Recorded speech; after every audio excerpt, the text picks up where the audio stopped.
Electrical components add करते हैं तो कैसा बिहेव करता है। तो हम लोग सिंगल सिंगल देखे थे कि अगर एसी को सिर्फ रेजिस्टर से कनेक्ट करते हैं तो कैसा बिहेव करता है, सिर्फ अगर कैपेसिटर से बिहेव करते हैं तो कैसा बिहेव करेगा, और सिर्फ इंडक्टर से अगर करेगा तो कैसा बिहेव करेगा।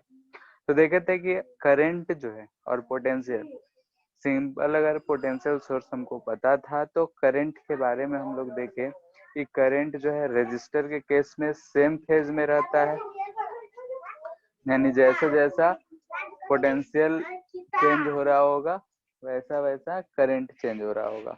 ठीक है, और जब इंडक्टर लगा रहे थे तो देख रहे थे पोटेंशियल जो है करंट से 90 डिग्री यानी π/2 से आउट ऑफ फेज था और लीड कर रहा था पोटेंशियल करंट से, और कैपेसिटर के केस में जो पोटेंशियल था वो लैग कर रहा था, पीछे रह रहा था। अभी इसी चीज को हम लोग आगे देखते हैं कि अगर हम लोग एक ही सीरीज में, मतलब सीरीज का ही अभी फिलहाल बात करेंगे जो भी चीजें हैं, तो अगर हम एक रेजिस्टर और एक इंडक्टर को एसी से जोड़े तो क्या होगा, यानी कि RL अक्रॉस एसी, रेजिस्टेंस और इंडक्टर दोनों को सीरीज में ही जोड़ रहे हैं, सीरीज का ही बात हो रहा है, पैरेलल का भी फिलहाल कुछ भी नहीं है। तो अगर हम लोग एक रेजिस्टेंस हो गया और एक इंडक्टर हो गया, ठीक है, इसको अगर हम एसी के क्रॉस जोड़ते हैं, ठीक है, एसी हो गया, ई बोल दे रहे हैं E0 साइन ओमेगा टी, ये रेजिस्टेंस हमारा R हो गया और ये इंडक्टेंस L। इसमें से करंट अगर I बह रहा है किसी समय पे तो हम लोग क्या लिखेंगे केवीएल से, तो minus IR minus L di/dt plus E0 sine omega T equal to 0। अगर हम केवीएल यूज करेंगे तो केवीएल से हम लोग ये इक्वेशन लिख सकते हैं। ठीक है, और ये हमको दिख रहा है कि एक इक्वेशन मिल रहा है, ट्रिग्नोमेट्रिक है, आई है, इंटीग्रेशन है, इसको अगर सॉल्व करेंगे तो हमको एक इक्वेशन मिलेगा, और वो इक्वेशन जो मिलेगा कुछ इस फॉर्म का मिलेगा कि I इक्वल टू I0 यहाँ पे sine of omega T plus 5। ठीक है, इस फॉर्म का इसका सॉल्यूशन मिलेगा। हम सॉल्यूशन मैथ से करने नहीं जा रहे हैं यहाँ पे, ठीक है, इंटीग्रेशन पढ़े हो उसको सॉल्व कर सकते हो, थोड़ा सा कैलकुलेशन लंबा जाएगा और दिमाग पकाऊ होगा, इसलिए हम लोग यहाँ पे नहीं कर रहे हैं इस चीज का इंटीग्रेशन। ठीक है, हम लोग इसको एनालिटिकल मेथड से सॉल्व करेंगे, यानी फेजर डायग्राम यूज करके। फेजर डायग्राम में हम लोगों ने करंट वोल्टेज ये सबको वेक्टर फॉर्म माना था अलजेब्रिक सॉल्व करने के लिए, क्योंकि वो वेक्टर होता नहीं है, बस सॉल्यूशन आसान करने के लिए हम लोग ये चीज को अपनाएंगे।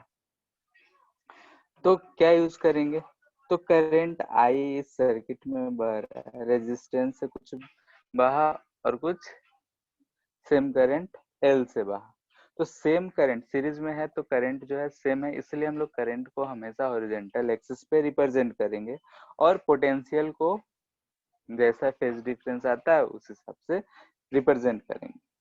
तो यहाँ पे अकॉर्डिंग टू फेजर, ठीक है, फेजर से अगर हम बना रहे हैं तो ये हमारा हॉरिजॉन्टल एक्सिस हो गया और ये वर्टिकल एक्सिस, तो हम करंट को इधर की तरफ ही रिप्रेजेंट करेंगे। अब अगर बोल रहे हैं कि इसके क्रॉस पोटेंशियल VR है, इसके पोटेंशियल को VL बोल दे रहे हैं, इंडक्टर के लिए L और रेजिस्टेंस के लिए R, तो हम जानते हैं कि VR जो होगा इधर ही होगा और VL इस करंट से 90 डिग्री से लीड करता है, तो उसको हम लोग इधर की तरफ रिप्रेजेंट करेंगे VL। ठीक है, अब यहाँ से हम क्या करेंगे, इस VL और VR को वेक्टर की तरह ट्रीट करके हम लोग सॉल्व करेंगे, तो V जो भी आएगा नेट आएगा। खैर फिलहाल यहाँ पे हम लोग का पर्पस होगा कि नेट रेजिस्टेंस इस सर्किट का क्या होगा, जिसको हम लोग एम्पीडेंस बोलेंगे, वो कितना हो। ठीक है, तो यहाँ से अगर हमको पोटेंशियल सॉल्व करना होगा तो V नेट अगर हमको निकालना होगा तो ये इन दोनों का रिजल्टेंट इस VR और VL को वेक्टर फॉर्म मानते हुए अगर सॉल्व करेंगे तो ये हमारा V नेट आएगा। ठीक है। और अगर हम पीक वैल्यू का यूज करेंगे या आरएमएस वैल्यू, जैसा वैल्यू यूज करेंगे, पीक वैल्यू यूज करेंगे तो ये ई नॉट के बराबर आएगा। ठीक है। इसको सॉल्व करेंगे तो वेक्टर एज्यूम करते हुए हम जानते हैं कि ना तो करंट ना ही पोटेंशियल, दोनों वेक्टर नहीं है, लेकिन हम लोग फेजर में इसको वेक्टर की तरह ट्रीट करते हैं। ठीक है। ऑल्सो हम लोग बोल सकते हैं कि V equal to I R होता है, यानी कि V is proportional to R होता है। तो इस चीज को हम लोग R के टर्म में भी रिप्रेजेंट कर सकते हैं। कैसे? तो हम लोग I को इधर मान रहे हैं, तो जिधर VR है उधर ही R आएगा, तो R को इधर मान ली। VL के लिए हम लोग लिखे थे XL, तो XL को इधर मान लेंगे। और इन दोनों का जब नेट फाइंड करेंगे, इन दोनों का जो रिजल्टेंट आएगा, इसको बोल रहे हैं हम लोग Z, जिसको हम लोग बोलते हैं एम्पीडेंस। और एम्पीडेंस क्या आ रहा है? तो इन दो वेक्टर यानी कि R वेक्टर और XL को वेक्टर एज्यूम कर रहे हैं, तो इसका नेट वेक्टर है नहीं, लेकिन हम लोग ट्रीट कर रहे हैं। तो अगर ऐसा दिख रहा है दोनों 90 डिग्री है, तो इसको लिख सकते हैं R स्क्वायर प्लस XL का स्क्वायर। ये जो एंगल हमको मिल रहा है फाई, वही एंगल यहाँ भी मिलेगा फाई, दोनों जगह सेम ही आता है। तो tan ऑफ फाई हम बोल सकते हैं कि ये होगा XL बाई R। तो यहाँ से phi equal to tan inverse XL by R। ठीक है। इससे हमको Z पता चल गया। Z बोल रहे हैं एम्पीडेंस, एम्पीडेंस बोले तो इक्विवेलेंट रिएक्टेंस ऑफ द, इसको हम बोल सकते हैं equivalent reactance of RL circuit. ठीक है। यहाँ पे आरएल सर्किट है, तो आरएल सर्किट का इक्विवेलेंट हम मान सकते हैं। फाई क्या है यहाँ पे? तो फाई दिखा रहा है कि ये फेज डिफरेंस आ रहा है हमारा, फेज डिफरेंस। ठीक है। अगर हम पीक वैल्यू के टर्म में बात कर रहे हैं, तो आई नॉट क्या लिखेंगे? तो आई नॉट लिखेंगे V नॉट बाई ये Z वैल्यू। इस सर्किट में यहाँ से अगर हम बोल रहे हैं कि आई नॉट अगर मैक्सिमम कितना करंट बहा होगा, तो हम उसको लिखेंगे V नॉट बाई Z। ठीक है। यानी कि V not by under root R square plus XL का स्क्वायर। अगर ये तीन चीज आ गया तो हम करंट का इक्वेशन आसानी से लिख सकते हैं। I बराबर हमारा क्या होता है? I naught sine omega T plus five, यही होता है। यहाँ फ्रीक्वेंसी है, तो जो फ्रीक्वेंसी पोटेंशियल का होगा वही इसका फ्रीक्वेंसी, फ्रीक्वेंसी में कोई चेंज नहीं होगा। यहाँ पे हमको दिख रहा है कि आई नॉट का वैल्यू हमको दिख रहा है। आई नॉट कितना है? तो V not by under root R square plus XL का स्क्वायर। साइन का फंक्शन था तो साइन लिखेंगे, ओमेगा टी था ओमेगा टी है, और फाई क्या आया? तो tan इनवर्स, ये हमारा फाई का वैल्यू आया, तो इसको लिख लेंगे tan इनवर्स XL यानी ओमेगा L बाई R। ठीक है। यानी कि जो एबव इक्वेशन है, ये जो इक्वेशन हमको मिला है, इसको सॉल्व करके हमको ऐसा कुछ फंक्शन मिल रहा था, और इसमें आई नॉट ओमेगा ओमेगा सेम रहेगा, फ्रीक्वेंसी चेंज नहीं होता है। आई नॉट हम लोग इस तरीके से फाइंड कर लिए, फाइव फाइंड कर लिए, तो हमको इक्वेशन मिल गया। अगर हम इस मैथ को सॉल्व करने जाएं तो एक दो पेज लगेगा, और पता नहीं बीच में और क्या क्या होगा, हमको नहीं पता है। ठीक है। लेकिन ऐसा नहीं है कि हम इसको सॉल्व नहीं कर सकते, सॉल्व कर सकते हैं। एनालिटिकल इसको भी और भी तरीके से हैं सॉल्व करने का, तो ये सबसे इजी मेथड है और यही चीज हम लोग अपनाएंगे। क्या करेंगे? तो इसको हम लोग फेजर डायग्राम में रिप्रेजेंट कर लेंगे। आई को हमेशा हम बोल रहे हैं हॉरिजॉन्टल एक्सिस पे मान, आई को हम हॉरिजॉन्टल एक्सिस पे मान लिए। ठीक है। उसके बाद दोनों के लिए पोटेंशियल का ड्रॉ करते हैं। जिधर पोटेंशियल यानी कि हम जानते हैं अगर रेजिस्टेंस है तो पोटेंशियल और आई में फेज डिफरेंस 0 होता है। अगर सिर्फ इंडक्टर एज्यूम करते तो उसका पोटेंशियल और करंट में फेज डिफरेंस π/2 होता है, और करंट लैग करता है, पीछे रहता है। तो VL VR रिप्रेजेंट कर लिए। जो V नेट होगा यहाँ से फाई, यहाँ से हम फाई भी निकाल सकते हैं, तो बड़ी बात नहीं है। एक्सएल और आई आर, तो वीएल हम लोग लिखते हैं आई एन टू एक्सएल। ठीक है, तो आई तो दोनों में सेम होगा, एक्सएल है, तो हम वीएल और वीआर के बीच में निकाले, या एक्सएल और आर के बीच में एंगल सेम ही आएगा। तो यहाँ से हम ऐसे फाइंड निकाल लिए, क्योंकि हमको मोस्टली क्वेश्चन में एक्सएल आर दिया रहेगा, तो ये चीज फाइंड कर लिए, और इस चीज को सारा कुछ निकालते हुए हम लोग डायरेक्ट फाइनल आंसर लिख दिए। ठीक है, तो हमको इसमें इंटीग्रेशन ये सब चीज नहीं करना पड़ा, इसलिए फेजर जो होता है हमारे लिए इम्पोर्टेंट होता है। अब इसमें से कुछ भी पूछे, मैक्सिमम करंट हमको पता है, फ्रीक्वेंसी पता है, फेज डिफरेंस पता है। अब यहाँ पे देखे कि पूछेगा कि करंट लीड कर रहा है या लैग कर रहा है, तो हमको दिख रहा है कि पोटेंशियल जो ओवरऑल ऊपर की तरफ मिल रहा है, तो हम बोलेंगे कि इसमें जो करंट है वो लैग कर रहा है। यानी कि हम यहाँ से कह सकते हैं, यहाँ से बोलो या फिर यहाँ से, इन दोनों में से किसी भी फंक्शन को देखते हुए बोल सकते हैं कि करंट लैग्स। ठीक है, current lags.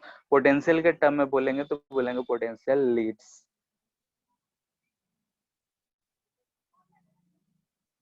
Bye angle five. ठीक है, एंगल फाइव से पीछे लैग कर रहा है, दोनों सेम फेज में नहीं है, पोटेंशियल जो है आगे। ठीक है,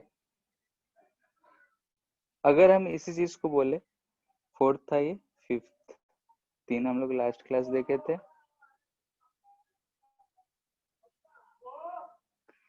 फिफ्थ हम लोग देख रहे थे कि अगर हम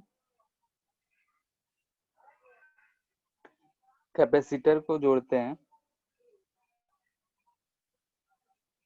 ठीक है, रेजिस्टेंस कैपेसिटर विथ एसी,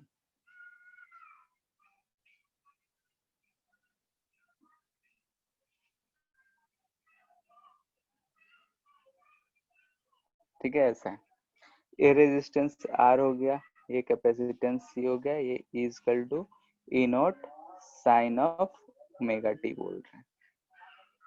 फिर से किसी समय पे अगर इसमें करंट आई बहेगा, अगर हम ऐसे लूप में घूमेंगे, तो अकॉर्डिंग टू केवीएल अगर हम लगाएंगे तो क्या मिलेगा, minus I R minus Q by C plus epsilon not sine of omega T. ठीक है, यहाँ पे आई को हम लोग D Q by D T put कर सकते हैं। ठीक है, D Q by D T put करके हम लोग को एक इक्वेशन मिल रहा है, दिख रहा है क्यू के टर्म में, क्यू का हम सोल्यूशन फाइंड कर सकते हैं। ठीक है, क्यू के लिए इक्वेशन मिलेगा, उसको हम इंटीग्रेट डिफरेंशिएट कर देंगे तो फिर से आई मिल जाएगा। तो हम वो मैथमेटिकल टर्म सॉल्व करने नहीं जा रहे हैं, यहाँ फिर से हम फेजर ही यूज करेंगे। ठीक है, फेजर में हम क्या करेंगे, सीरीज में है इसलिए करंट जो होगा इधर हम मान लिए। अब अगर हम बोल रहे हैं कि इसके क्रॉस वी आर हो, अच्छा रेजिस्टेंस है, ठीक है, इसके क्रॉस वी आर है और इसके क्रॉस वी सी है, तो हम जानते हैं कि वी आर जो होगा इधर ही होगा, जिधर करंट है उधर ही वी आर है, और इधर की तरफ VC, यानी कि VC जो होता है उससे पाई बाई 2 पीछे होता है। इसी चीज को हम लोग ऐसे भी रिप्रेजेंट कर सकते थे रेजिस्टेंस के टर्म में, और इसको हम ऐसे लिखते कि इधर आएगा R और इधर आएगा XC। ठीक है, तो इन दोनों का इक्विवेलेंट हमको फाइंड करना पड़ेगा, तो इक्विवेलेंट इधर आएगा, जिसको हम ZC बोल सकते हैं, ZRC बोल देते हैं, ऊपर वाले को RL बोल देते हैं, इसको RC बोल देते हैं। ठीक है, सिंपली जेड भी लिखा हुआ रह सकता है, ऐसा कोई जरूरी नहीं है कि RL ही हो, इम्पीडेंस इसको बोलते हैं। इसमें अगर फेज एंगल देखना हो तो हम ये वाला एंगल जो देखेंगे ये हमारा फेज एंगल होगा। यहाँ भी देख रहे हैं ZRC क्या मिलेगा, तो दो वेक्टर्स को सिंपली ऐड करना है, तो हम आर स्क्वायर प्लस एक्सी का स्क्वायर लिख सकते हैं, यानी कि under root R square plus 1 omega C का। फाई लिखना हो तो फाई ध्यान से देखो तो ये आ रहा है हमको tan inverse XC by R। ठीक है, परपेंडिकुलर बाई बेस होता है, वही चीज यूज कर रहे हैं। अगर ये मिल गया तो आई लिख सकते हैं हम V0 बाई जेड, साइन का फंक्शन था तो sign omega T plus five.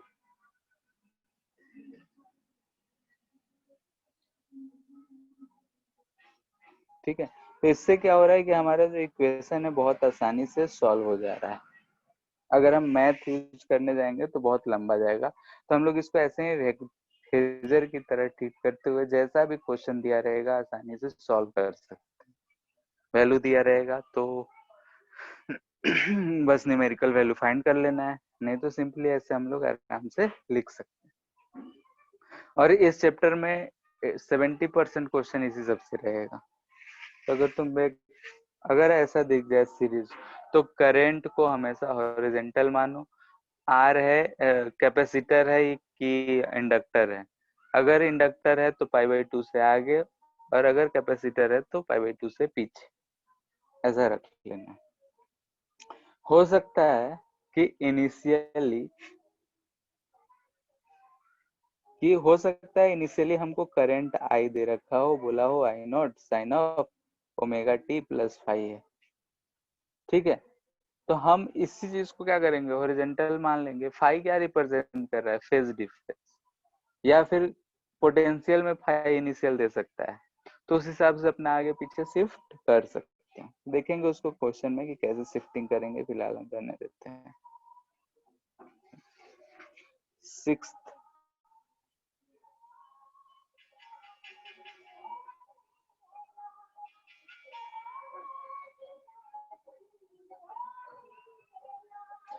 अगर किसी भी बात में समझने में दिक्कत हो तो बोल के पूछ लेना, क्योंकि ये टॉपिक जो है बस याद रखने वाला चीज है। ये सब चीजें थोड़ा बहुत चीज समझने का है, बाकी सब किस फॉर्मेट में जा रहे हैं वही फॉर्मेट को याद रखना है।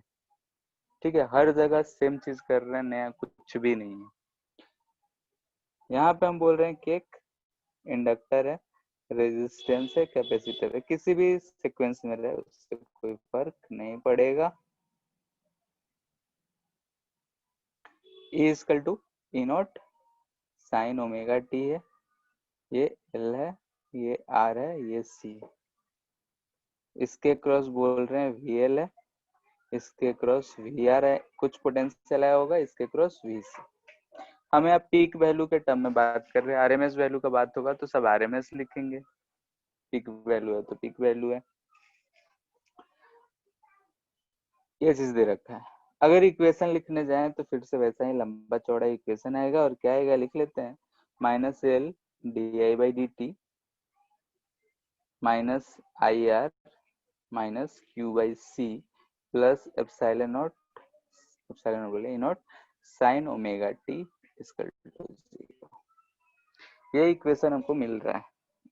ठीक है, देख के ही हमको तो सॉल्व करने का मन नहीं कर रहा है, बाकी तुम लोग ट्राई कर सकते हो।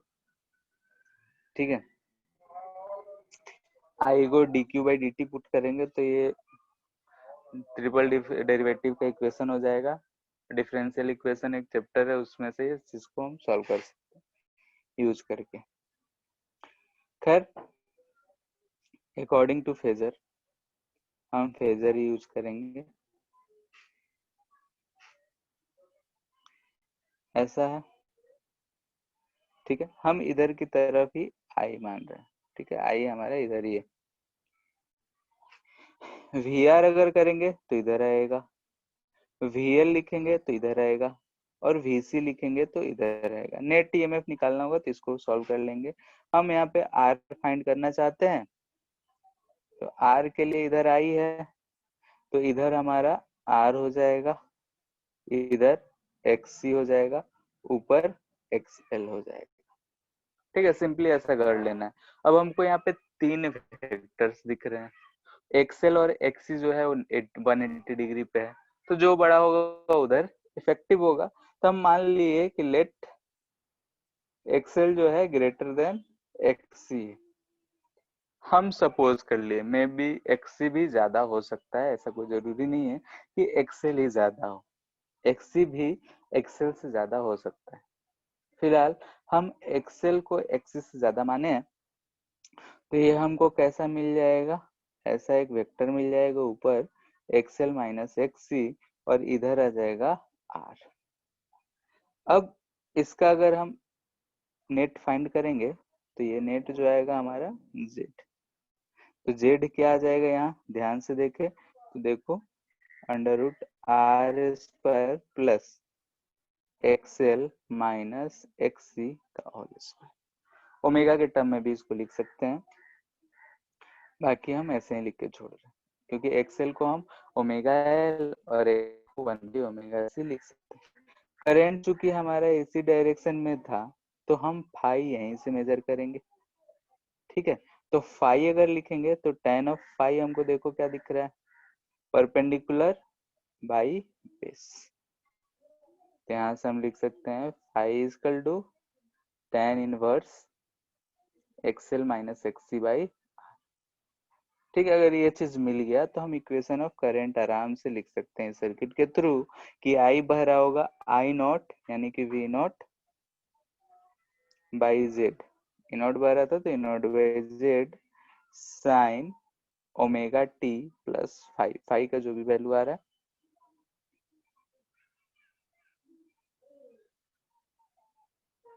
ठीक है, ये हमारा आई का इक्वेशन है। तो अगर हम लोग इस फॉर्मेट को यूज कर रहे हैं तो किसी भी केस किसी भी सर्किट के लिए हम लोग आसानी से इसको सॉल्व कर सकते हैं, क्योंकि हमको वेक्टर सॉल्व करने आता है और वेक्टर में भी क्या करना है, ऐड ही तो करना है। ऊपर से हमेशा क्या होगा कि दो वेक्टर्स यानी एक्सएल और एक्स जो होगा दोनों 180 डिग्री पे ही रहेगा। ठीक है, इनिशियल फेज दिया रहेगा, कुछ भी दिया रहे या नहीं दिया रहे, तो ये चीज को हमको फॉलो करना है, किसी तरीके से हमेशा करंट को हॉरिजॉन्टल रख के उससे माप लेना है। ठीक है, हो सकता है करंट अगर पहले दे दे क्वेश्चन में उसका फेज दिया रहे तब भी वैसे ही मान के देख लो कि आगे है प्लस है या माइनस। ठीक है, माइनस रहता है तो ऊपर की तरफ, प्लस रहेगा तो नीचे की तरफ। ठीक है, यहाँ पे ध्यान दो माइनस। ठीक है, ऊपर की तरफ है तो माइनस, ऊपर भी एक चीज, इसमें नीचे है तो प्लस। ठीक है, इसमें ऊपर था माइनस। ठीक है, आई से अगर ऊपर है तो माइनस यानी एंटी क्लॉकवाइज जा रहे हैं तो माइनस, क्लॉकवाइज जा रहे हैं तो प्लस। ठीक है,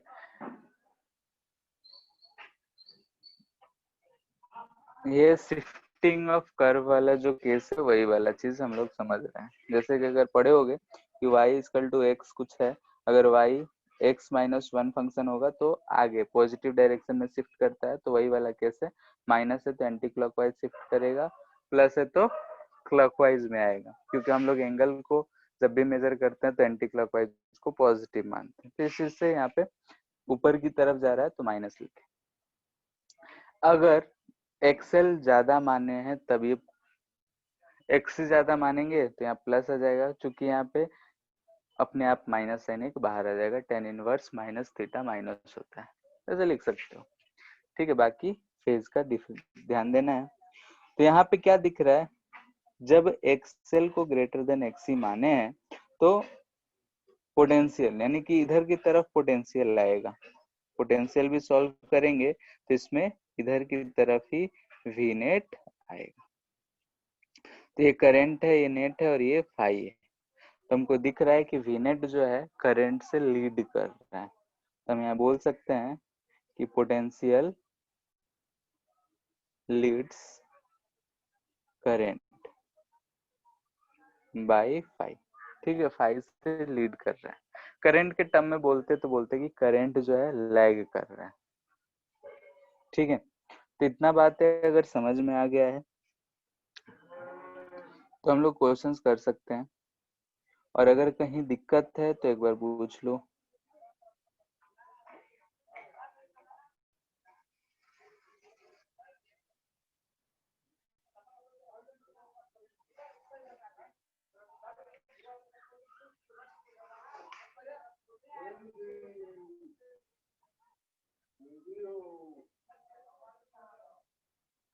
नहीं है किसी को भी।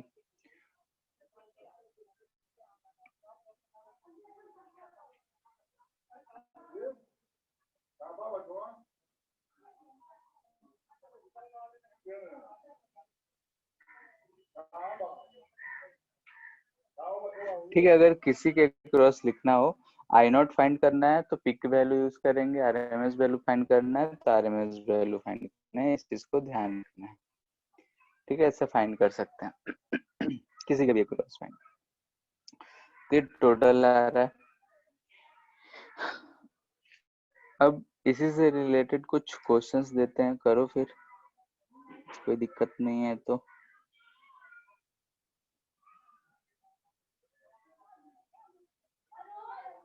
सिंपल सा क्वेश्चन है।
ठीक है, हमको ये सब चीज दे रखा है।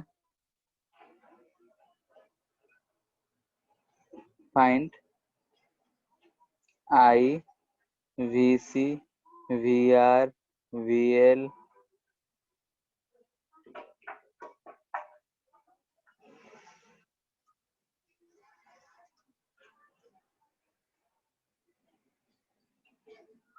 ठीक है, हमको ये इक्वेशन एक सर्किट दे रखा है, इसमें से ये सब चीजें फाइंड करने के लिए बोला जा रहा है। क्या आई कितना होगा, वीसी कितना होगा, वीआर कितना होगा, वीएल कितना होगा, सब जो हम लोग ऊपर टर्म यूज कर रहे हैं वही चीज है।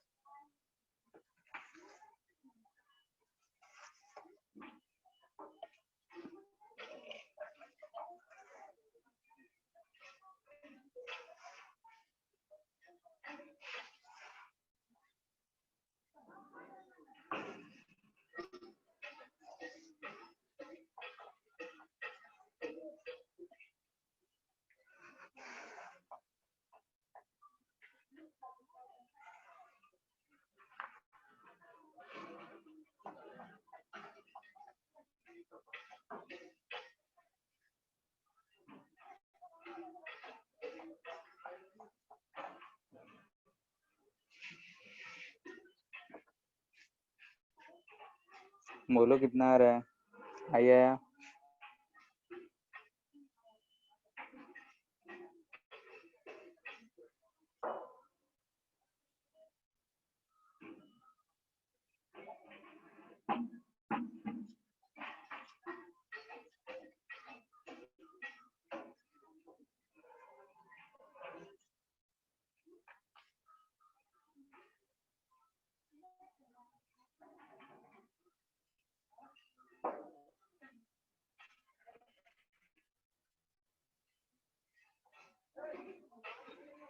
ध्यान से देखो तो ओमेगा इसमें हमारा 100 है, तो एक्सेल निकालेंगे तो ओमेगा इंटू एल यानी 0.5 इंटू 100 50 आ जाएगा। एक्सी 1/ओमेगा सी, तो सी है मिली फेरेड, ऊपर 1000 जाएगा, 100 से डिवाइड करेंगे 10। बाकी जल्दी से फाइंड करो।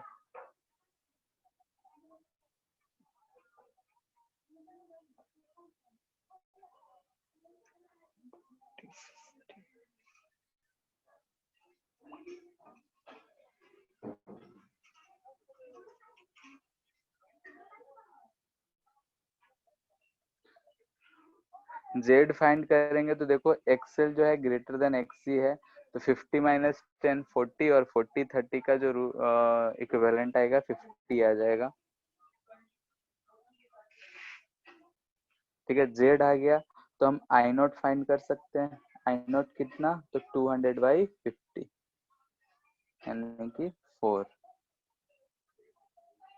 ठीक है, तो करंट अगर हमको लिखना है तो आई हम कितना लिख सकते हैं, 4 sin 100t प्लस, अब ये कितना लिखें,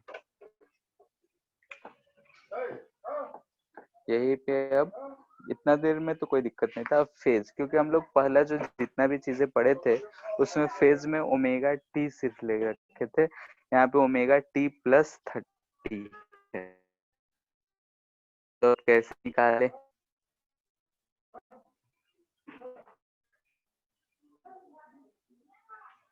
ठीक है, तो करना कुछ नहीं है, यहाँ पे जो भी चीज है वो तो रहेगा ही रहेगा, हमको यहाँ से क्या करना है, फेज फाइंड कर लेना है।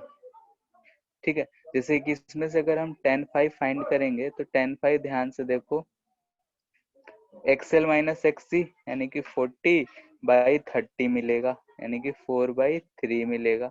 tan ऑफ थीटा 4/3 तो 5 मिल जाएगा हमारा 53 डिग्री।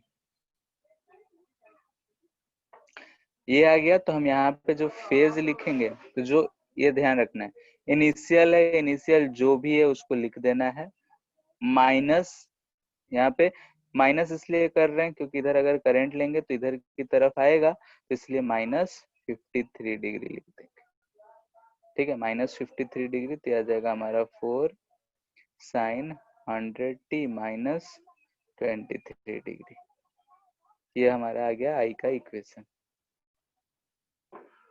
ठीक है, यानी कि जो भी फेज है पोटेंशियल का उससे ये 53 डिग्री पीछे है, यानी कि भाई फेज एंगल 53 डिग्री ये लैग कर रहा है, तो उसमें से 53 डिग्री हटा देना है। अब VC अगर फाइंड करना है, पोटेंशियल अक्रॉस कैपेसिटेंस, सबको जल्दी से फाइंड करो।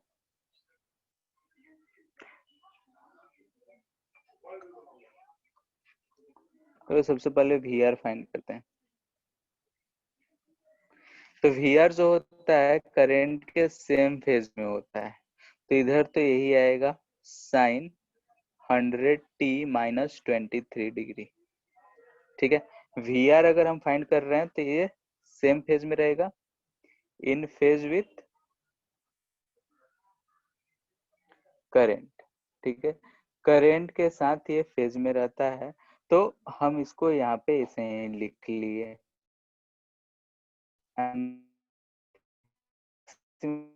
तो हमारा 4 है, मैक्सिमम करंट जो बह रहा है वो 4 है।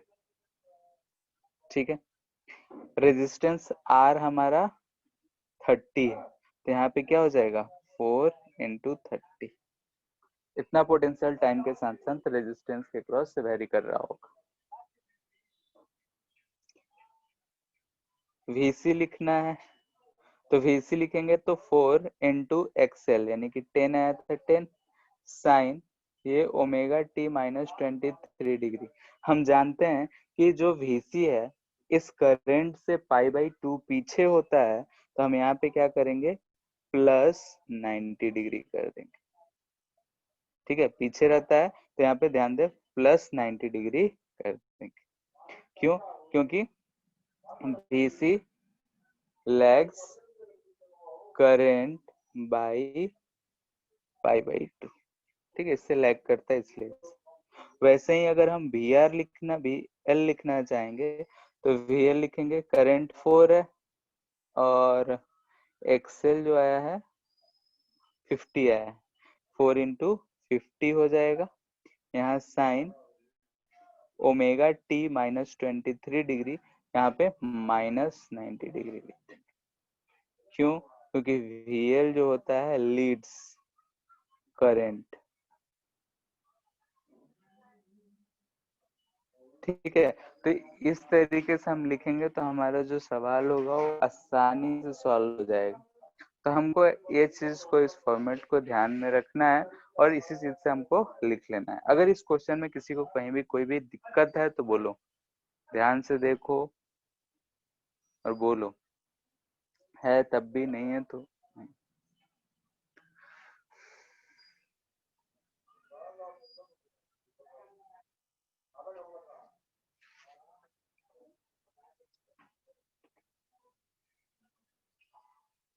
बोलो सूरज।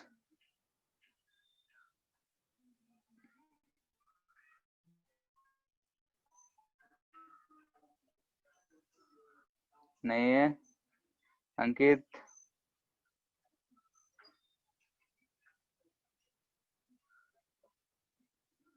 स्नेहा। वो भी है, हम सिर्फ खुद ही पढ़े जा रहे हैं। सर VL वाला पार्ट दोबारा बताइएगा थोड़ा। वही तो पूछ रहे हैं, बोलो। जैसे VL क्या है, VL लिखना है तो यहाँ पे हम इसका जो मैक्सिमम पोटेंशियल होता है वो लिखते, तो मैक्सिमम करंट 4 है और ये क्या है XL, इससे मल्टीपल कर दिए। अब यहाँ पे दिख रहा है कि करंट करंट जो है हमारा यहाँ पे इतना है। अच्छा 100 ही रहेगा यहाँ पे, 100T 100T। ये करंट जो है 100T माइनस 23, ये उसका फेज था, हम उतना फेज लिख लिए। अब करंट से हम जानते हैं कि ये जो पोटेंशियल होता है 90 डिग्री लीड करता है, तो लीड करता है तो हमने बोला कि अगर करंट इधर है तो इधर जाएंगे तो निगेटिव में लेंगे, इधर जाएंगे तो पॉजिटिव में ऐड करेंगे। ठीक है, तो ऊपर की तरफ लीड करना हुआ, नीचे की तरफ लैग करना हुआ। तो हम जानते हैं कि इंडक्टर के केस में जो पोटेंशियल होता है करंट से लीड करता है कितना, तो π/2, तो हम उसमें π/2 सब्ट्रैक्ट कर दिए। ठीक है, यस सर। ठीक है। तो इसी चीज को फॉर्मेट को हर जगह फॉलो करते रहना है, और करेंगे तो हमारा आसानी से सवाल सॉल्व हो जाएगा।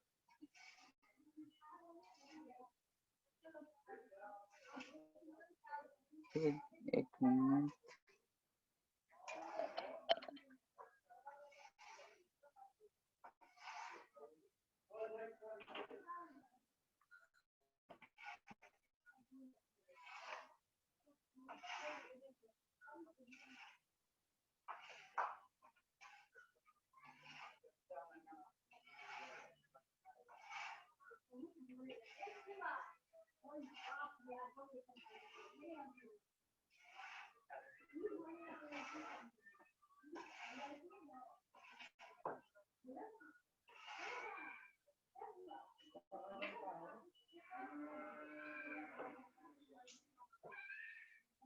ठीक है, अब इसी पे बेस्ड एक छोटा सा और क्वेश्चन दे रहे हैं।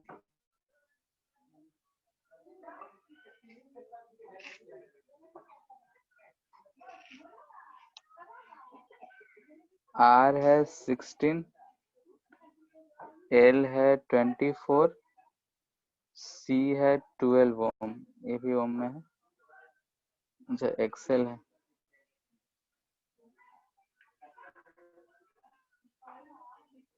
अब बोल रहा है करंट इन सर्किट जो है 5 एम्पियर है, देन फाइंड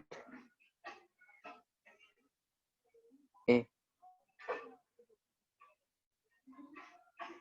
वही VR VL VC। ठीक है, पोटेंशियल डिफरेंस सिर्फ फाइंड करना है, मैक्सिमम फाइंड करना है, क्योंकि हमको फंक्शन तो दे नहीं रखा है तो मैक्सिमम ही फाइंड करना है। B impedance, C voltage of AC supply, यानी कि जो AC सप्लाई है उसका जो मैक्सिमम वोल्टेज है वो कितना है, और फेज एंगल।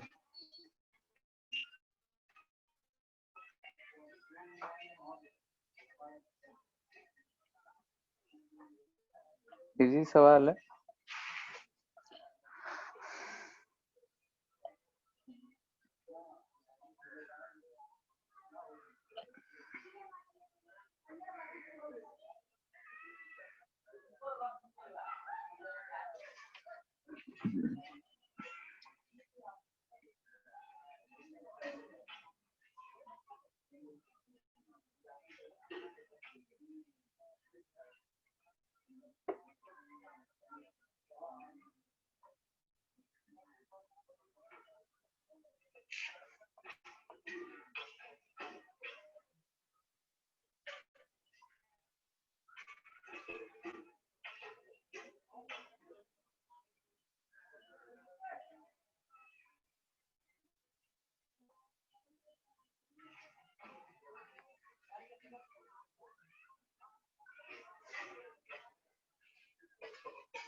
आ गया,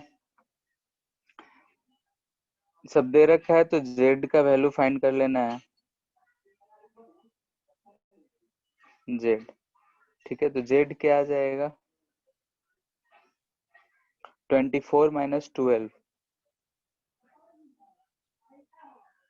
अंडर रूट 12 का स्क्वायर प्लस 16 का स्क्वायर, यानी कि 20 आ जा रहा है।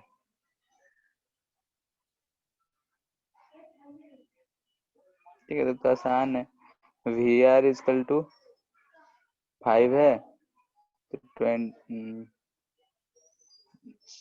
16 into 5 80, V L equal to 24 into 5 120 volt, और V C equal to 12 into 5 यानी कि 60 वोल्ट। ठीक है, ये अगर आ गया तो ये बताओ कि एम्पिडेंस तो आ ही गया, ये मिल ही गया, ये कितना आएगा, थर्ड का वैल्यू क्या होगा,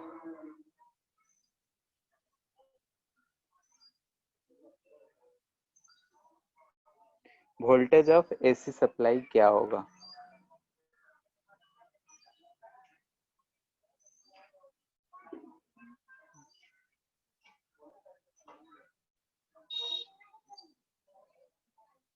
बोलो। सर वहाँ 60 वोल्ट होगा। 160,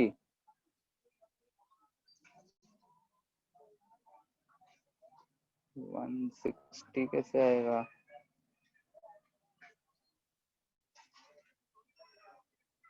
160 तो कैसे भी नहीं आ रहा है। ठीक है, कोई भी अगर वी नॉट अगर निकालना हो तो V R plus V L plus V C करेंगे, यही करेंगे। ठीक है, और यहाँ से दिख रहा है 80 120 प्लस 60 260 वोल्ट। ठीक है, तो ये वाला चीज जो है गलत है, ये बात ध्यान रखना, क्योंकि यहाँ भले ही ये स्केलर है लेकिन हम लोग ऐसे जोड़ेंगे नहीं। कैसे जोड़ेंगे, तो फिर से वही फेजर वाला से ही यूज करके, अगर कोई ऐसा किया हो तो इधर आ रहा है हमारा 80, एक्सएल आया है, वीएल आया है 120 और नीचे आया है 60। ठीक है, तो इसको वेक्टर की तरह ही ट्रीट करेंगे तो हमको ऐसा मिल जाएगा 80 इधर 60 ऊपर। इसका जब हम वेक्टर सम करेंगे तो जो हमारा वी नेट आएगा वो मिलेगा हमको 100 वोल्ट। ठीक है, कैसे निकालें, तो ये हमारा वी नेट आ रहा है, यानी कि अंडर रूट 60 का स्क्वायर प्लस 80 का स्क्वायर, 8 6 का 10 आता है तो 60 80 का 100 आएगा, तो V not equal to 100 volt. और ये 100 है तो डी वाला तो हम आराम से निकाल सकते हैं, pi equal to tan inverse 60/80। ठीक है, क्योंकि आर इधर है तो इधर ही करंट होगा, तो 60/80 यानी tan इनवर्स 3/4 यानी कि ये 37 डिग्री हो जाएगा। ठीक है, तो इस तरीके से निकालना है। और एक चीज ऊपर वाले में थोड़ा सा शायद मिस्टेक किए हैं। ठीक है, यहाँ ध्यान दो। ठीक है, थोड़ा सा मिस्टेक कर गए हैं क्योंकि माइंड में पोटेंशियल को रख के हम बोलते गए हैं, लेकिन देख रहे हैं करंट से। फिर से एक बार हम वही फेज वाले में, बाकी सब कुछ सही है, सब कुछ में कोई किसी में कोई दिक्कत नहीं। हाँ बोलो सुमन। फिजिक्स का क्या ध्यान देना नहीं, क्लास चल रहा है उसका।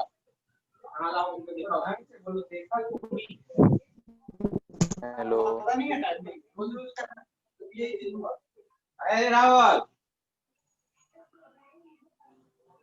ठीक है, देखो यहाँ पे क्या गड़बड़ हुआ था हम बता रहे हैं। यहाँ पे ध्यान से एक बार सुनो। ठीक है, यहाँ पे V इक्वल टू इतना दे रखा है, करंट हमको लिखना था, तो करंट हम जानते हैं कि पोटेंशियल जो है लीड करता है, करंट पीछे है, तो यहाँ पे हमने माइनस करा है। ठीक है, यहाँ तक कोई दिक्कत नहीं है, आई जो है इतना आया है, सही है। ठीक है, करंट जो है लैग करता है तो हमने यहाँ पे पीछे निकाला। अब हम यहाँ पे जो भी हम माइनस प्लस के हम पोटेंशियल का माइंड में रख के बोल दिए हैं, लेकिन यहाँ पे हमको करंट से देख रहे हैं, करंट इतना है, तो वी आर जब लिख रहे हैं तो ये तो करंट के फेज में रहता है, तो हम सही है, इसमें कोई दिक्कत नहीं है। लेकिन यहाँ हम जब कैपेसिटर का बोल रहे हैं तो कैपेसिटर तो लैग करता है किससे? करंट से। ठीक है, तो हम यहाँ पे जो भी लिखे हैं वो पोटेंशियल माइंड में ध्यान में था, इसलिए ये सब चीजें हम लिख दिए थे। ध्यान रहो कि किससे लैग कर रहा है? तो करंट से। करंट से पीछे है तो यहाँ पे हम माइनस करेंगे। ठीक है, और ये क्या कर रहा है? लीड कर रहा है, तो इसको हम प्लस करेंगे क्योंकि ये आगे है। ठीक है, और ये माइनस, इस चीज को ध्यान में रखना है। यहाँ पे सही था कि ये पोटेंशियल लीड कर रहा था, ये आगे था, तो इसमें माइनस किए हैं। ठीक है, तो हर जगह पे थोड़ा थोड़ा बात का ध्यान रखना है कि पोटेंशियल का है या फिर करंट के रिस्पेक्ट में हम बात कर रहे हैं, क्योंकि हम भी गलती कर दिए थे इसी में। ठीक है, तो इस चीज का ध्यान रखना है कि हम पोटेंशियल के रिस्पेक्ट में बात कर रहे हैं या फिर करंट के रिस्पेक्ट में। यहाँ पोटेंशियल के रिस्पेक्ट में बात कर रहे थे, तो पोटेंशियल जो है लीड कर रहा है, तो करंट लिखे तो हम माइनस किए हैं क्योंकि करंट पीछे है। अब करंट के रिस्पेक्ट में अगर हम पोटेंशियल का लिख रहे हैं तो पोटेंशियल लीड कर रहा है तो इसको प्लस लिखे, और ये लैग कर रहा है तो माइनस लिखे। उसी तरीके से जिसके रिस्पेक्ट में हम बात देख रहे हैं उसी के रिस्पेक्ट में करते जाना है। ठीक है,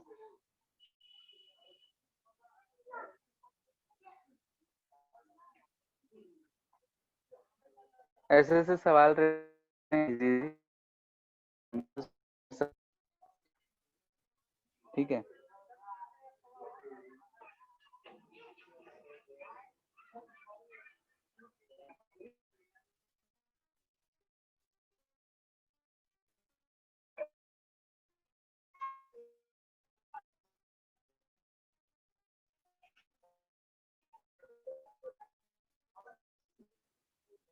ठीक है, ऐसा दिया रहे तो क्या करेंगे? ये दे रखा है R2 40, C जो है 1/3 मिली फैराड है, L जो है 0.4 हेनरी है, R जो है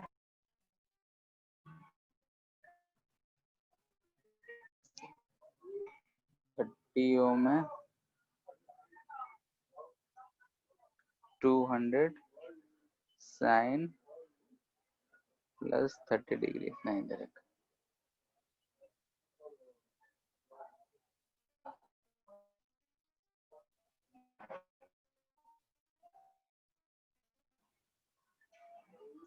फाइंड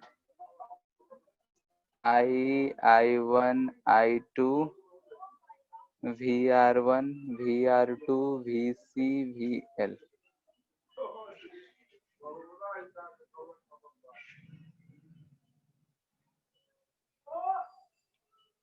ठीक है, सब चीज फाइंड करना है, जल्दी से बताओ।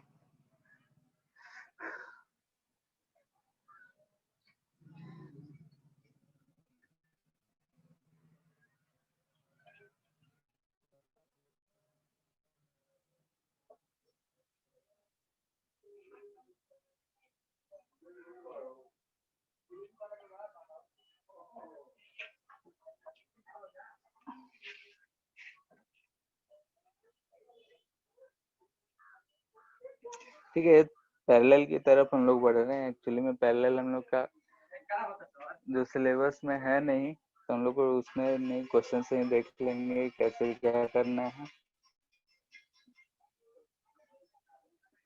ठीक है, तो इसको अलग अलग, यानी कि I1 के लिए एक अलग सर्किट सॉल्व करो, I2 के लिए करो, हो जाएगा।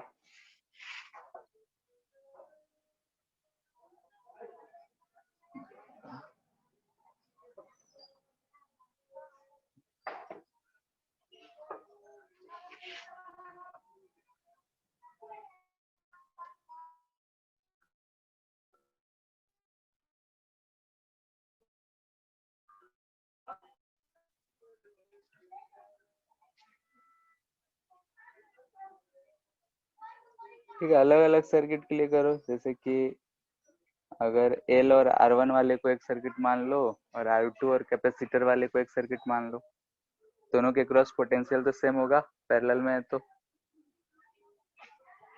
तो एक LR सर्किट हो जाएगा, एक RC सर्किट हो जाएगा और सॉल्व कर लेंगे हम लोग।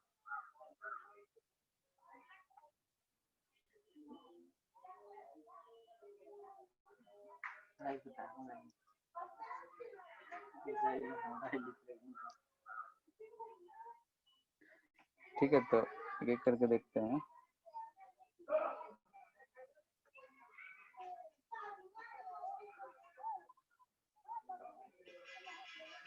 ठीक है, LR जो है उस चीज को हम सर्किट 1 बोल रहे हैं, I1 वाले को। तो सिंपली देखो तो पोटेंशियल जो है यही उसके क्रॉस में होगा, पैरेलल में है, सेम पोटेंशियल होगा। ऊपर वाले के लिए पोटेंशियल भी सेम होगा, लेकिन हम अभी ऊपर वाले को कंसीडर नहीं करें। अभी जितना दिख रहा है उतना में देखे तो हमको एक LR सर्किट दिख रहा है। इसमें हमको एक्सेल क्या मिल जाएगा, तो ओमेगा इंटू एल। ओमेगा है 100, एल है 0.4 यानी कि 40, आर जो है वो 30 है। तो इसके लिए Z1 हम बोल दे रहे हैं, तो ये हमको मिल जाएगा 50 ओम। ठीक है, 40 है और 30 है, दोनों का अगर रिजल्टेंट निकालेंगे तो 50 आएगा। ठीक है, इसमें अगर I1 का हम मैक्सिमम वैल्यू निकाले तो मैक्सिमम वैल्यू हो जाएगा 200/50 यानी कि 4 एम्पियर। ठीक है, यानी कि इसको हम अलग अलग सॉल्व कर ले रहे हैं। और ये 4 एम्पियर आया, इक्वेशन में लिखेंगे तो लिखेंगे क्या, 4 साइन 100t प्लस 30 डिग्री। अब माइनस या प्लस लिखेंगे तो एक्सएल है, तो इसमें जो हमारा पोटेंशियल जो एक्सएल आता है इधर आता है, आर इधर होगा, फाई इधर रहेगा, यानी कि पोटेंशियल जो है लीड कर रहा है, करंट पीछे है। तो माइनस करेंगे कितना, यहाँ से अगर फाई लिखेंगे 4/3 53 डिग्री आ रहा है, यहाँ पे हम लिखेंगे माइनस 53 डिग्री। ये हमको I1 मिल गया। क्या क्या निकालना है, I1 BR1। ठीक है, तो इसमें अगर हम VR1 लिखेंगे तो क्या लिखेंगे, मैक्सिमम वैल्यू का हम बात कर रहे हैं, तो 4 इंटू R1 30 हो जाएगा 120। फंक्शन लिखना होगा तो उसी तरीके से लिख लेंगे जैसा पिछला में लिखे थे। L लिखेंगे तो 4 इंटू 40 160। ठीक है, मैक्सिमम वैल्यू का हम बात कर रहे हैं। इक्वेशन लिखना होगा तो इक्वेशन भी लिख सकते हैं, चलो इक्वेशन ही लिख लेते हैं। यहाँ पे हो जाएगा साइन 100t माइनस 23 डिग्री, क्योंकि ये करंट और ये दोनों सेम फेज में होंगे। ये साइन 100t माइनस 23, ये जो पोटेंशियल होगा ये लीड कर रहा होगा, और हम जानते हैं कि इधर की तरफ ही आना चाहिए, यानी कि जो भी पोटेंशियल होगा इस इधर की तरफ आएगा प्लस 53 डिग्री, तो फिर से 30 ही आ जाएगा, क्योंकि जो नेट इक्विवेलेंट है उधर की तरफ ही आएगा, दो ही चीज है। तो इसी तरीके से सर्किट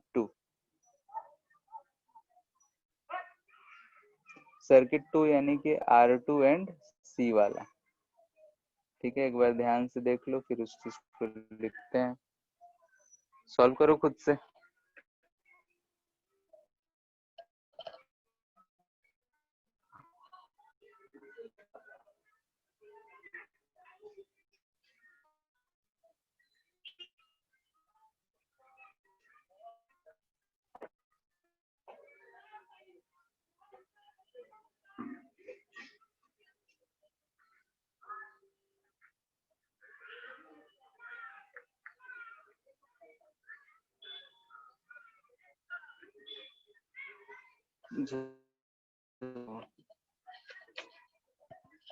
हो गया, यहाँ गलती की है, 90 डिग्री से लीड करता है, 90 होगा।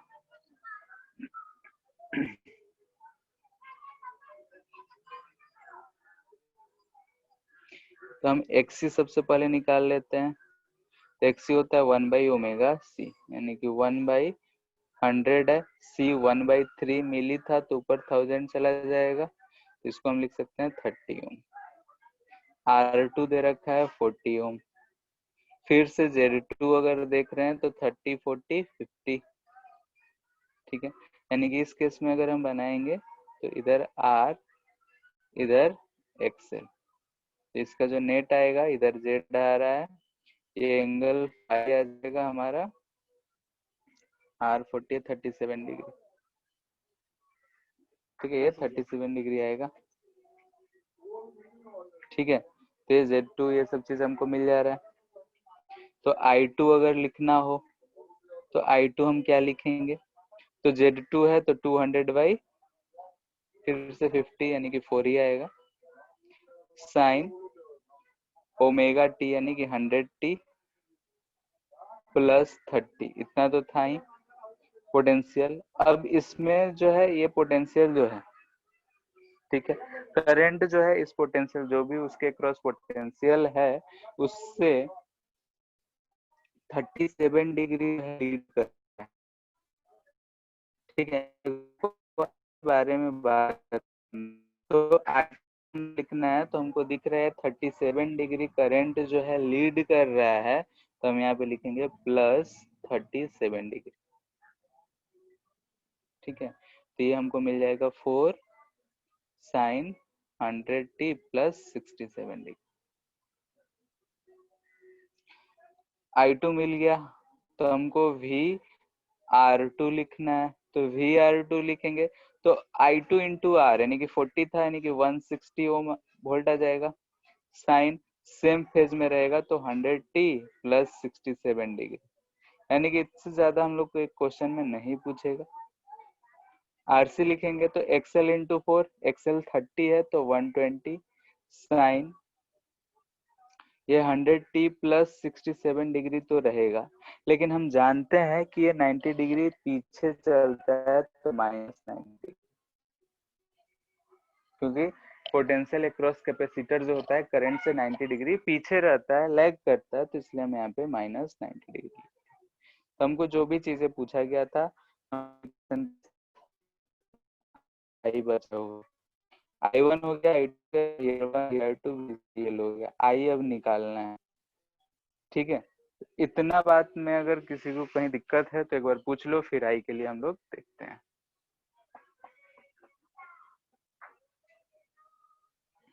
कोई दिक्कत नहीं है?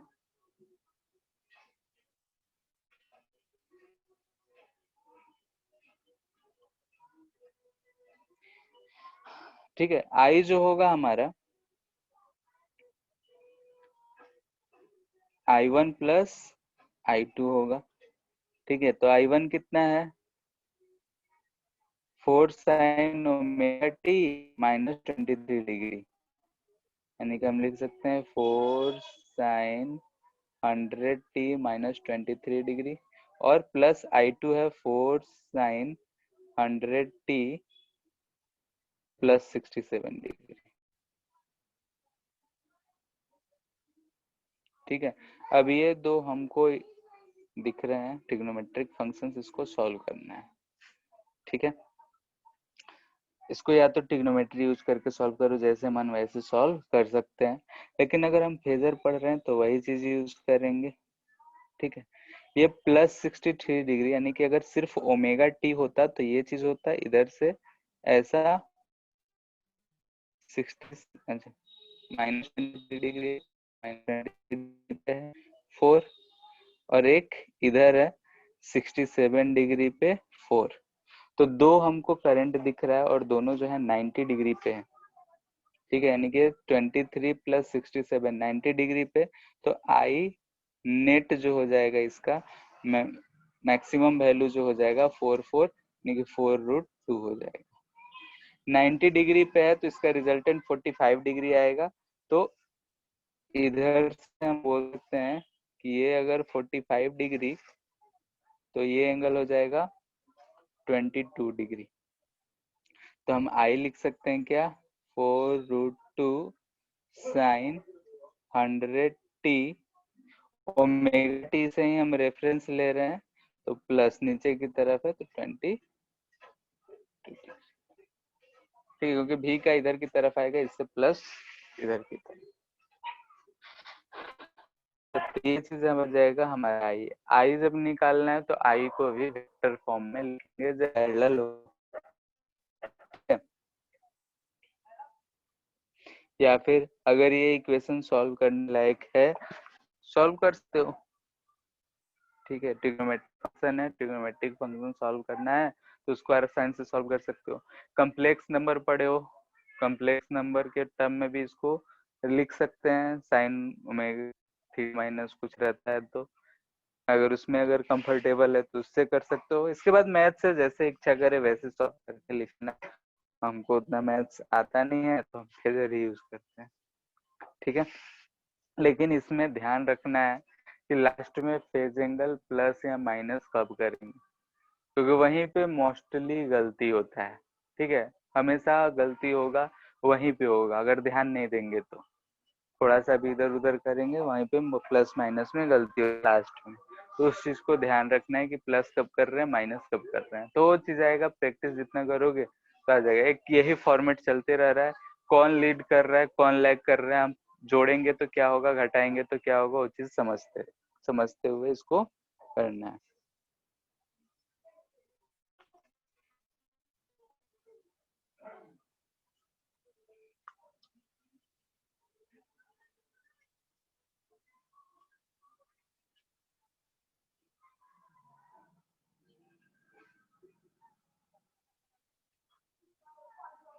ठीक है, एक ऐसा सर्किट दे रखा है,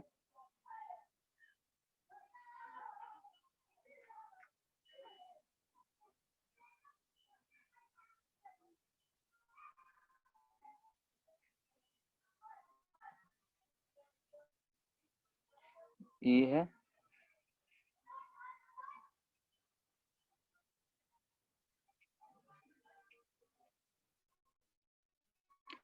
L R C is to E not sine omega T. ठीक है, तो इसको बोल रहे हैं सब में करंट कितना जाएगा ये बता। तो यहाँ पे बताया कि करंट सब में अलग अलग जाएगा। अगर आई वन बोले इसको आई टू बोले इसको आई थ्री बोल दे, करंट सब में सेम जाएगा, पोटेंशियल कांस्टेंट रहेगा।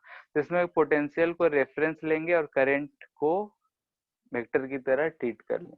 जैसा हम लोगों ने सीरीज वाले में करंट को हॉरिजॉन्टल लिया था, वैसे ही यहाँ पे पोटेंशियल को हॉरिजॉन्टल ले लो। ठीक है, क्योंकि लास्ट में हमको लैग और लीड ही लिखना है, तो पोटेंशियल सब में सेम है तो पोटेंशियल को हम हॉरिजॉन्टल लिखेंगे और करंट सब में डिवाइड कर लेंगे, करंट किधर क्या है। ठीक है, तो एक एक करके देखते हैं। दे दो।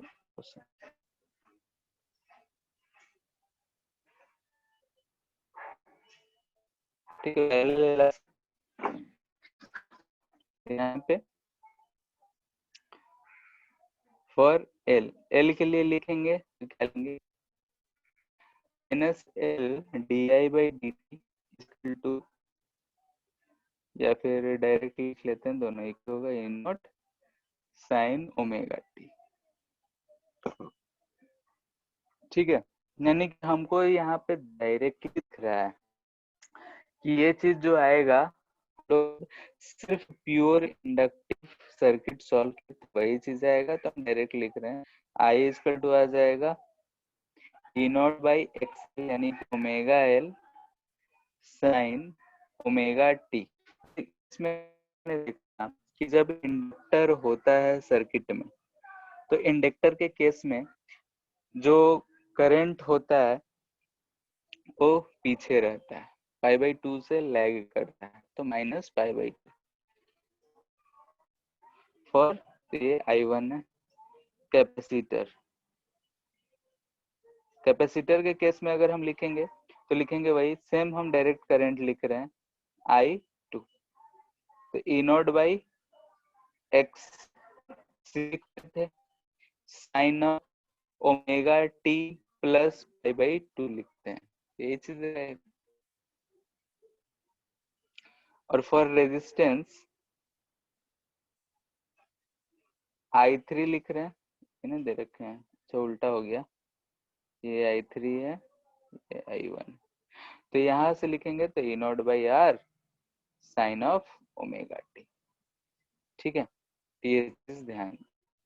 अब यहाँ पे देखना है कि जो पोटेंशियल था हमारा ई नॉट साइन ओमेगा टी, तो करंट जो है वो तो सेम है, ये उसे करंट लीड कर, इस केस में देख रहा है लीड कर रहा है कैपेसिटर के केस में, और इंडक्टर के केस में π/2 से लैग कर रहा है। तो हम यहाँ पे क्या कर लेंगे, फेजर में जब हम ड्रॉ कर रहे होंगे तो हॉरिजेंटल एक्सिस पे हम पोटेंशियल को सब में सेम है, तो हम इधर की तरफ बोलेंगे इधर भाई मेरा पोटेंशियल है। ठीक है, अगर इधर पोटेंशियल है तो I1 इधर ही होगा। इतना बात क्लियर है, इधर हमारा पोटेंशियल है, जो भी पोटेंशियल है इधर है, तो I1 यानी कि रेजिस्टेंस के क्रॉस जो है R बोल देते हैं। ठीक है, ज्यादा अच्छा रहेगा कि लास्ट में समझ में आएगा, CL। ठीक है, तो IR जो होगा इधर की तरफ होगा। अब कैपेसिटर वाला करंट जो होता है पोटेंशियल से लीड करता है। ठीक है, कैपेसिटर के अक्रॉस जो करंट होता है वो पोटेंशियल से लीड करता है, तो लीड करता है यानी कि इस पोटेंशियल से आगे रहेगा। तो इस केस में अगर हम लिखेंगे तो इधर की तरफ क्या लिखेंगे, तो IC।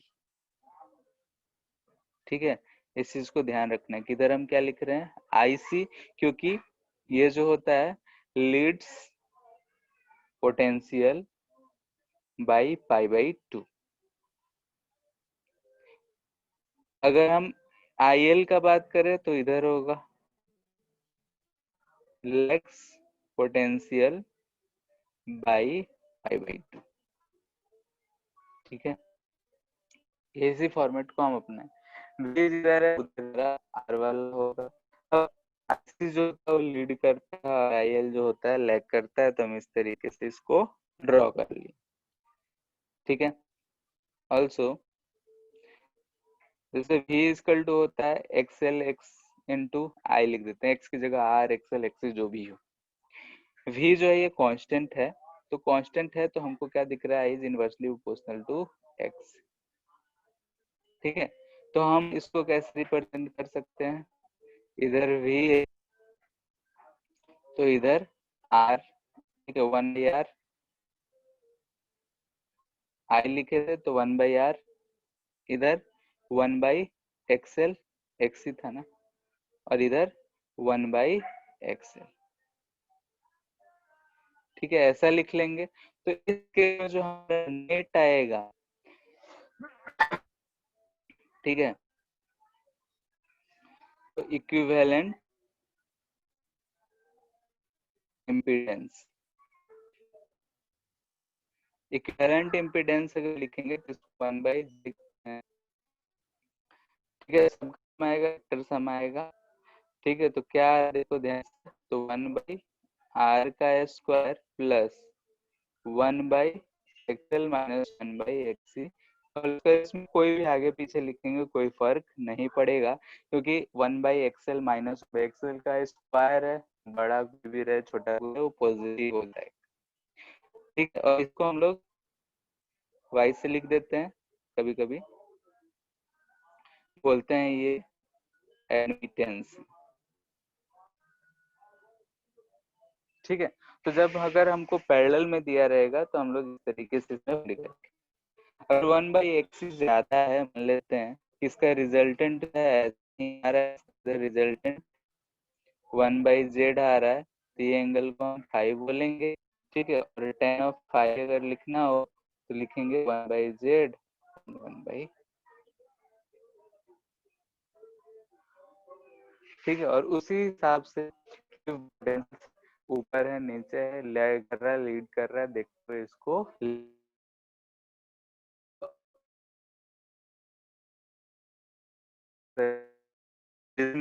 तो हम लोगों ने जैसा देखा वैसे पैरेलल में कर रहा है, लैग कर रहा है, उसके हिसाब से प्लस माइनस साइन लिखते इसको चैप्टर में, और कुछ भी नहीं। इसके बाद थोड़ा सा और हम लोग इस चैप्टर में टॉपिक बच रहा है पावर। ठीक है, पावर कितना है, 15 मिनट है, और बैंडविड्थ, तीन चीज अपने से सबसे निकालने को पता है। तो हमको मुझे लगता है कि मस्ट नेक्स्ट केस में खत्म हो जाएगा।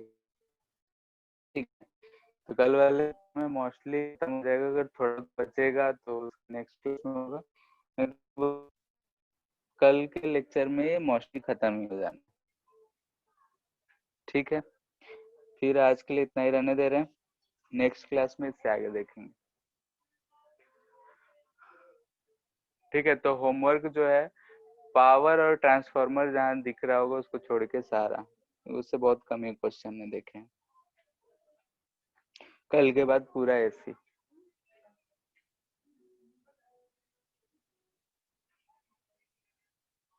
इसको एक बार फिर से देखना और जहाँ दिक्कत होगा उसको एक बार क्लियर कर लेना।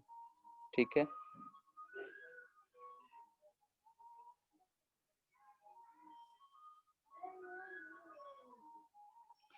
ठीक है, किसी को कोई कष्ट तो पूछते रहो, जहाँ भी कोई दिक्कत आ रहा है उसको क्लियर करते रहो। ठीक है, फिर एंड कर रहे हैं आज के लिए।